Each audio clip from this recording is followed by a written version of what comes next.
আজ মে দিবস। প্রতি বছর পয়লা মে আন্তর্জাতিক শ্রম দিবস বা আন্তর্জাতিক শ্রমিক দিবস হিসেবে পালন করা হয়। আন্তর্জাতিক শ্রমিক দিবস হিসাবেও চিহ্নিত এই দিনটির ইতিহাস সম্পর্কে অনেকেরই জানা নেই।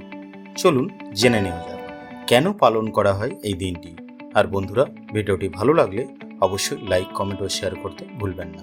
1886 সাল থেকে আমেরিকায় আন্তর্জাতিক শ্রমিক দিবস পালন করা হয়, যদিও ভারতে এই দিনটি পালন করা হচ্ছে 1923 সাল থেকে। এর সঙ্গে জড়িয়ে আছে বিরাট ইতিহাস। শ্রম দিবসের উৎস মার্কিন যুক্তরাষ্ট্রে। এর ইতিহাস দেখতে গেলে 19 শতকে ফিরে যেতে হয়। বিশেষ করে 1886 সালে 8 ঘন্টার কর্মদিবসের জন্য দেশব্যাপী ধর্মঘটের স্মরণে পয়লা মে শ্রমিক দিবস হিসাবে বেছে নেওয়া হয়েছিল। 1886 সালে আমেরিকার শিকাগো শহরের হে মার্কেটে নিহত শহীদদের আত্মত্যাগকে মনে রেখে এই দিনটি পালিত হয়। সেদিন দৈনিক 8 ঘন্টার কাজের দাবিতে শ্রমিকরা হে মার্কেটে জমায়েত করেছিলেন। প্রায় 2 লাখ শ্রমিক 8 ঘন্টা কর্মদিবসের দাবিতে দেশব্যাপী ধর্মঘটের ডাক দেয়। পরে বিক্ষোভ শিকাগোতে একটি হিংসাত্মক মোড় নেয়। তাদের ঘিরে থাকা পুলিশের প্রতি কেউ একজন বোমা ছোড়েন। তারপরে পুলিশ শ্রমিকদের উপর গুলি চালাতে শুরু করে। এই ঘটনায় বহু বিক্ষোভকারী এবং পুলিশ অফিসারের প্রাণহানি হয়।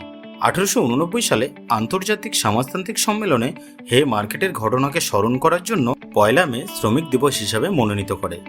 1890 সালের পয়লা মে প্রথমবার এই দিনটি পালিত হয়।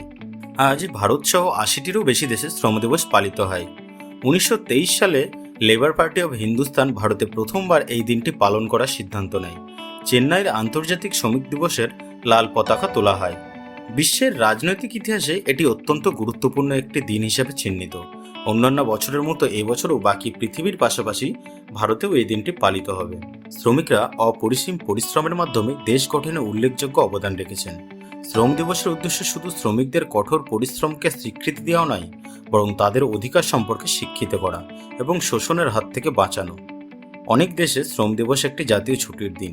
শ্রমিকদের কৃতিত্ব ও অবদান তুলে ধরতে এই দিনে বিশেষ কিছু অনুষ্ঠান বা সেমিনারের আয়োজন করা হয়। কোথাও কোথাও শ্রমিকদের এবং তাদের অধিকার সম্পর্কে সচেতনতা বাড়াতে পোস্টার এবং ব্যানার ব্যবহার করে সমাবেশ করা হয়। বন্ধুরা, ভিডিওটি কেমন লাগলো অবশ্যই লাইক, কমেন্ট, শেয়ার করে জানাবেন।